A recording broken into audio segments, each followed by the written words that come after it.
శ్రీ జలేశ్వరాలయ అభివృద్ధి పనులకు మీరు భూరి విరాళాలు అందించండి. స్వామివారి కృపకు పాత్రులు కండి.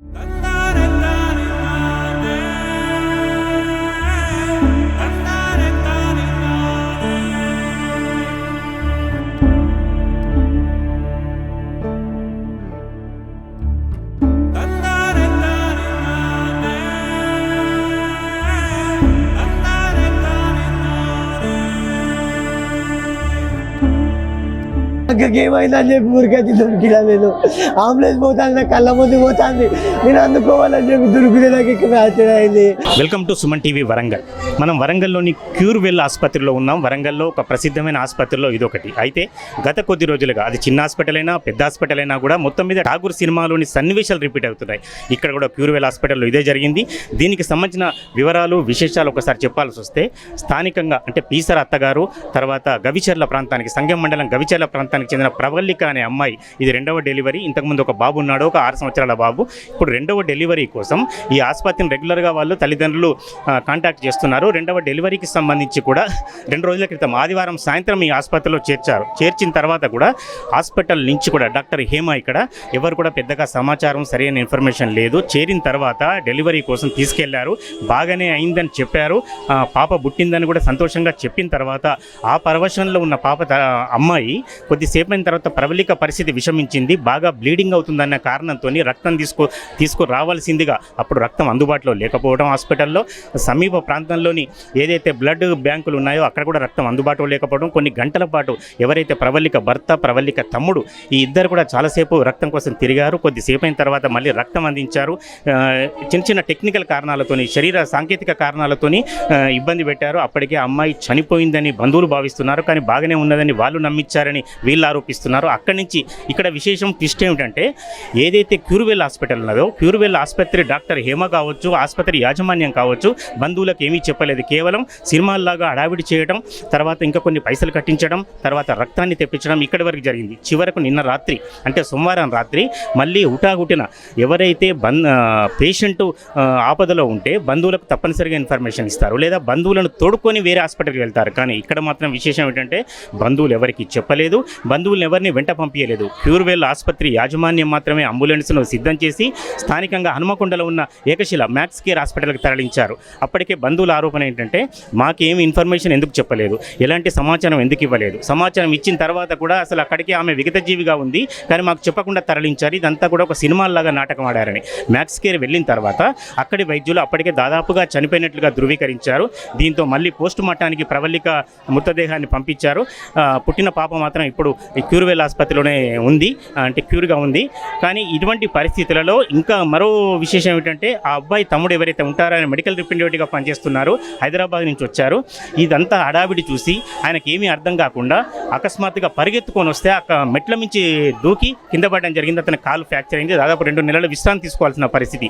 ఒకవైపు ఆ అమ్మాయి అంటే ఎవరైతే ఇంట్లో గృహిణి ఉన్నారో ఆ ప్రవళిక చనిపోవడం, తర్వాత పాప ఇంకా చికిత్స పొందుతుంటాం. వారి తమ్ముడు ఎవరైతే ఉంటారో ఇంటిని కాపాడాల్సిన వ్యక్తి, ఆ తమ్ముడికి ఈ ప్రమాదంలో కాలు విరిగి అడ్డం పడిపోవడం, ఇవన్నీ జరిగినా కూడా యథావిధిగా బిల్లులు కట్టియడం, రక్తం కోసం పంపించడం, ఇంకా ట్రీట్మెంట్ చేస్తున్నా నమ్మించడం, ఇవన్నీ కాకుండా మ్యాక్స్ కేర్ హాస్పిటల్కి పంపి బంధువులను కూడా ఎవరికి సరైన సమాచారం ఇవ్వకుండా మ్యాక్స్ కేర్ హాస్పిటల్కి పంపించడం, ఇది క్యూర్వెల్ హాస్పిటల్ యాజమాన్యం చేసింది. దీంతో బగ్గుమన్నారు చాలా వరకు నిన్నటి నుంచి కూడా. ఇవన్నీ వీళ్ళ అర్థనాదాలు, వీళ్ళ ఆవేశం, ఆవేదన ఇలా ఉంటే ఇంకా స్థానిక పోలీసులు లేకపోతే స్థానిక పోలీస్ స్టేషన్ సంబంధించిన వ్యక్తులు మాత్రం వీళ్ళెవరిని కూడా లోపలికి రానియకపోవటమే కాకుండా వీళ్ళని దూరంగా పంపించే ప్రయత్నాల్లో వాళ్ళే కూడా పోలీసుల వల్ల చాలా ఇబ్బందులు పడ్డారు. దీంతో ఇప్పటికైనా వెంటనే తమకు న్యాయం చేయాలని, దీనికి సంబంధించిన పూర్తి సమగ్ర దర్యాప్తు జరగాలని బంధువులు కావచ్చు, వాళ్ళ కుటుంబ సభ్యులు కావచ్చు మొత్తం డిమాండ్ చేస్తున్నారు. ఇక్కడ మనం తెలుసు క్యూర్వెల్ ఆసుపత్రి ప్రాంగణంలో ఉన్నాం. పెద్ద సంఖ్యలో అటు గవిచర్ల నుంచి కావచ్చు, లేకపోతే పీసర గ్రామం నుంచి కావచ్చు, వాళ్ళంతా వందల సంఖ్యలో, వాళ్ళ తల్లి కావచ్చు, పిన్ని కావచ్చు, వాళ్ళ తమ్ముడు ప్రస్తుతం మనతోనే ఉన్నాడు, వాళ్ళందరితో పాటు వందలాది మంది కుటుంబ సభ్యులు కూడా ఇక్కడ చేరుకున్నారు. పూర్తి స్థాయి దర్యాప్తు జరపాలి.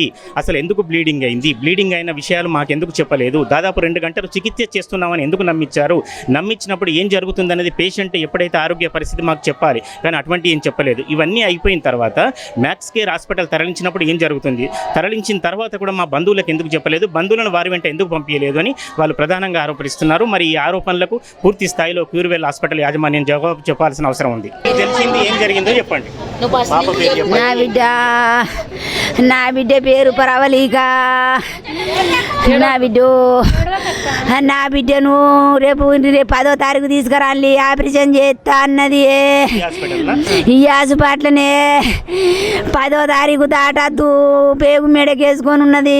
అబ్బాయో అమ్మాయో నేను 10వ తారీఖు లోపు నేను ఆపరేషన్ చేసి నేను తీస్తా అన్నది. అంటే నేను నా బిడ్డను 10 గంటలకు నేను 9 తారీఖే తీసుకొచ్చిన. 9 తారీఖు తీసుకొని వస్తే ఆ నైట్ ఈడ పండుకున్నాం. నిన్న తెల్లారంగా నా బిడ్డకు బట్టలు వేసిండ్లు, లోపలి తీసుకుపోయిండ్లు. 9:30కు తీసుకుపోయిండ్లు నా బిడ్డను. 9:30కు తీసుకుపోయిన వాళ్ళు నా బిడ్డ తీసుకుపోతా అంటే అమ్మ బాయ్ అని చెప్పుకుంటా పోయింది, కొడుకు బాయ్ అని చెప్పుకుంటా పోయింది. నవ్వుకుంటా కిచ్చరా బిడ్డ. నా బిడ్డ 24 ఏండ్లే. తొలచూరు కాన్పు గుట్ట కింద కాన్లు అయింది నా బిడ్డ. ఆయన కొడుకు ఇగో ఈ కాన్పు 2వ కాన్పు. ఇప్పుడు కూడా అందుకే తీసుకుపోతాను. లోబడి పోయినాక ఆపరేషన్ చేసిండ్రు 2-3 గంటల సేపైన పాపని తీసుకొత్తలేరు. నా బిడ్డ వత్తలేదు అని నేను డోరు గుద్దుడు అడిగిపోయి నువ్వు పో నీ బిడ్డకు ఆపరేషన్ చేయలే ఇంకా మత్త డాక్టర్ రాలే మేము ఆడ ఆపుతానం అన్నారు. నా బిడ్డని ఇంతసేపు ఆపుతాను అని ఆడికి నేను ఏడ్చుకుంటా ఊకే డోరు గుద్దుకుంటాడ నిలబడ్డా. నా బిడ్డకు మత్త డాక్టర్ వచ్చిండని చూదిచ్చిండ్లో నా బిడ్డని చేసినాం ఆపరేషన్ చేసినాం అన్నారు. మా బిడ్డని తీసుకుని నా మనవరాలను తీసుకొచ్చి మా అల్లుని చేతిలో పెట్టిండ్రు. నా బిడ్డ ఎట్లున్నది మంచిగా ఉన్నదా అన్న. నీ బిడ్డ బాగానే ఉన్నది కాకుండా ఆపరేషన్ చేయనా మరి ఇట్లనే అన్నది. చెయ్యండి మేడం ఆయన మా అల్లుడు చెప్పిండు. చేస్తానన్నది బాగున్నది మంచిగా ఉన్నది చేస్తా అన్నది. ఇంత లేటుగా ఎందుకు అవుతుంది నా బిడ్డ కన్నా అంటే నీ బిడ్డకు పేగులు సదిరి కుట్లెత్తాను మత డాక్టర్ రాలేదు లేట్ అయింది అన్నది. అన్నాక నా బిడ్డను 4 గంటలకి ఇతరికి తీసుకొచ్చింది. 2 గంటల 2 అవుతుంది ఇతరికి తీసుకొచ్చింది. ఇగో పాలికని తీసుకొస్తాను చూపెడతాం రా అన్నది. ఉరికిన మా అల్లుడు చూసిండు, నా కొడుకు చూసిండు, నేను చూసిన. ఆ రూమ్లో తీసుకొచ్చింది. ఆ రూమ్లో వేసిండ్లు ఆకు సీతను పెట్టిండ్లు. అదేమో మిషన్లు నడిచేది పెట్టిండ్లు. నా బిడ్డ దగ్గర నేను మళ్ళీ పోయి వస్తానని మల్లూరికి ఏమనిపిస్తుంది బిడ్డ నీకు చెప్పే బిడ్డ గింతసేపు చేసిండే నీకు ఆపరేషన్ బిడ్డ అన్న. అమ్మ నా తలకాయ తిరుగుతుంది. నా గొంతు గుంజుకపోతుంది అమ్మ. నాకు దూపు అవుతుంది అమ్మ అన్నది. నా బిడ్డ ఎట్లా చేస్తుంది 1 మాట 2 మాటలు అన్నది ఎట్లా చేస్తుంది అని నేను ఏడ్చుకుంటూ చెప్తే ఉరికి వచ్చిండ్రు డాక్టర్లు 5-6 అవేంటివో పెట్టి చూసిండ్లు. బీపీ చూసిండ్లు. బీపీ చూసి బీపీ టవన్ అయింది లోపలి తీసుకుపోవాలని మళ్ళీ నా బిడ్డను లోపలి తీసుకుపోయిండ్లు. లోపలి తీసుకుపోయి మళ్ళీ మత డాక్టర్కి ఫోన్ చేసింది. మత డాక్టర్ని రప్పించింది. మళ్ళీ నా అల్లుడికి నా కొడుకు బెడ్ కావాలా బెడ్ అవసరం ఉంటుందని తోలుతా అంది నా కొడుకు నా బిడ్డ నా అల్లుడు. 30,000 బెడ్ కొనుక్కొచ్చి తాన్లు పాకెట్లు ఎక్కిస్తాంది. ఎక్కిస్తాండు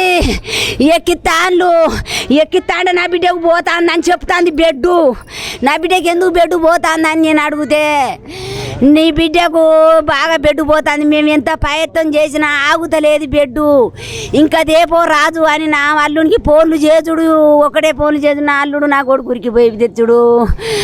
నా బిడ్డను తీసుకుపోయింది. ఆ బెడ్ ఎక్కించింది. ఆ బెడ్ అంత ఎక్కించింది. మళ్ళీ మత డాక్టర్ని రప్పించి బెడ్ ఆగుతలేదు. గర్భసంచికి ఉండే నరం బెడ్ పేగు కోసినట్టున్నారు. ఎట్లా తెగిందో అదే నేను గర్భసంచి తీసేస్తాను అని మాకు మళ్ళీ చెప్పింది. మీరు ఇంకా బెడ్ దేపోలి గర్భసంచి తీసేస్తేనే బెడ్ ఆగుతుంది అన్నది. మరి గర్భసంచి తీసేస్తే నా బిడ్డకి ఏమన్నా పాపలో ఉంటుందా అని అడిగినాం. నా బిడ్డకి ఏమన్నా అవుతుందా అని అడిగినాం. మాకు చూపెడతలేవు నా బిడ్డనన్నా. నేను ఊకే గోడ కాడికి పోయి చెవులు అని పెట్టింటానా నా బిడ్డ అప్పుడేమన్నా నేను వస్తుందా అని నా బిడ్డను ఏం చేస్తాను అని. లక్షలు అయినా మంచిదే 1 కోటి రూపాయలు అయినా పెట్టుకుంటామని చెప్పిన నేను. నేను వీళ్ళ చెల్లెను చెల్లెని చిన్నమ్మను పరాలికని చిన్నమ్మను ₹1,00,00,000 అయినా పెట్టుకుంటాం కానీ పానం బతకాలని మొత్తుకున్నాం మేము. మొత్తుకున్నా కానీ నాది ఆని అని చెప్పింది నాకు. ఆమెకి ఏం కాదని చెప్పింది నేను వచ్చినాక అన్నీ చెప్పింది. లాస్ట్కి ఏమన్నది, నేను చేసే ప్రయత్నం చేసినా నేనేం చేయాలన్నది. లాస్ట్కు అంబులెన్స్ ఎక్కించినాక ఏమా డాక్టరే ఆల్రెడీ ఆమె పేక్ కట్ చేసిర్రు. విషాదం ఏమిటంటే ప్రవళిక సోదరుడు ప్రవీణ్ కూడా ఇక్కడ ఉన్నారు.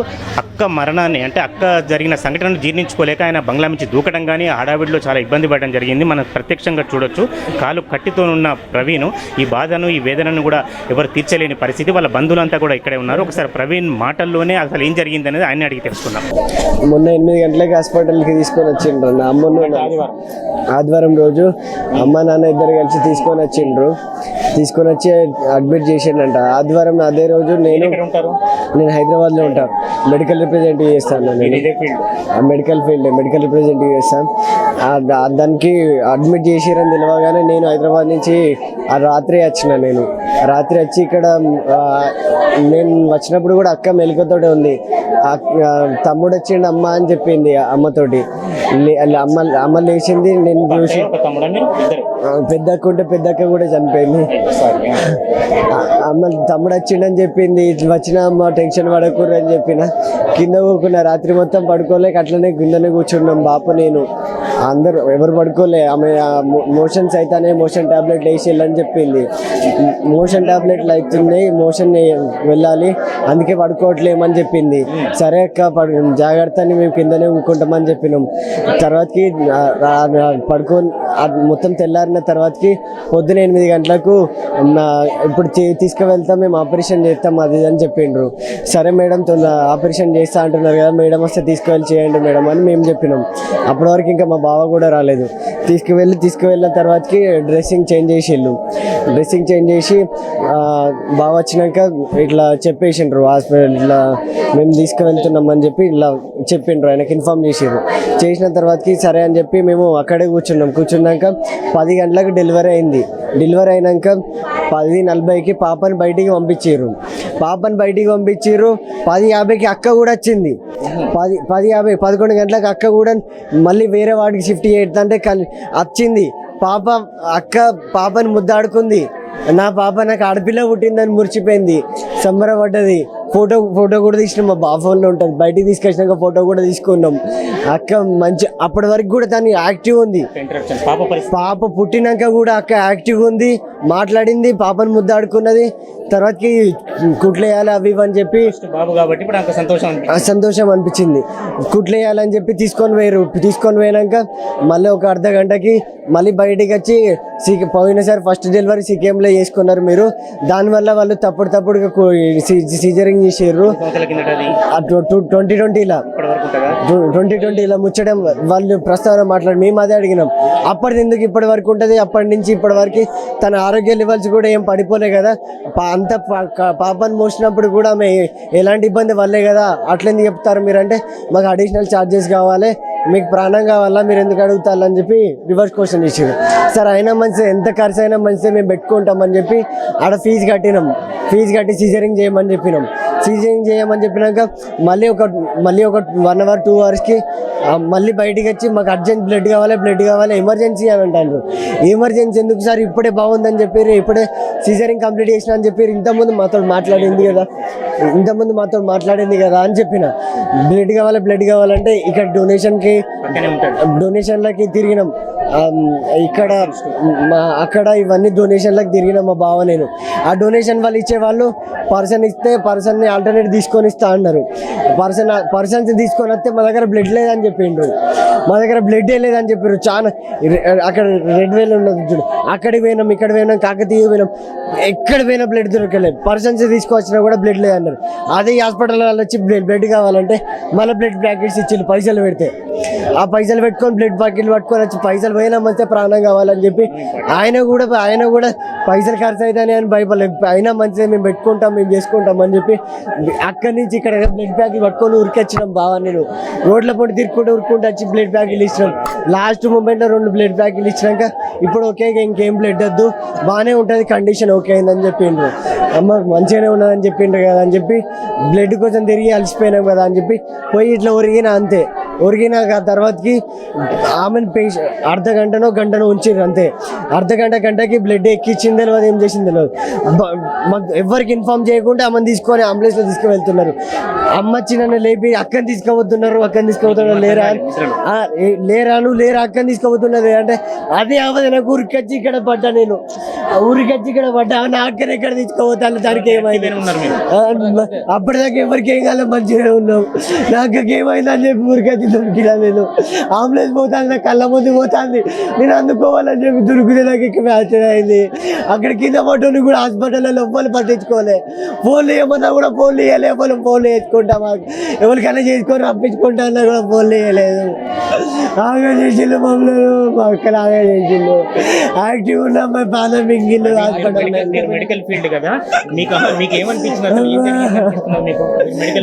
హాస్పిటల్ దౌర్జన్యమే. యాక్చువల్గా మేడం అక్కడ జూనియర్లు చేసిళ్ళు ఆపరేషన్, మళ్ళీ 3 ఆపరేషన్లు చేసిళ్ళంట. ఆ అమ్మాయి కండిషన్ ఏంది, ఒకటి ప్రెగ్నెన్సీ కోసం చేసిళ్ళంట, గర్భసంచి కోసం చేసిళ్ళట, ఇంకొకటి చేసిళ్ళట. అది రాంగ్ స్టిచ్చింగ్ అని చెప్పి 3 ఆపరేషన్లు. అబ్బాయి ఆ పర్సన్ మీద 24 hours చేస్తే పరిస్థితి ఏంది, చచ్చిపోదా? తెలిసి కూడా వాళ్ళు ఇంతవరకు ఎవరు మా కళ్ళ ముందు రాలేదు, ఎవరు కూడా రావట్లేదు. నిన్న పోలీసు వాళ్ళు కూడా దౌర్జన్యం చేసిళ్ళు. పోలీసు వాళ్ళు మేము మాకు ఇట్లా అన్యాయం జరిగిందని లోపల ఊరుకుంటే ఈ కాలు మీద కొట్టి పంపించిళ్ళు నన్ను బయటికి. పోలీసు వాళ్ళే అవలముండలారా ఇక్కడ కుక్కకూర అని అన్నారు మా అమ్మ వాళ్ళని. ఇట్లా పోలీసు వాళ్ళు కూడా దౌర్జన్యం చేసిళ్ళు నిన్న.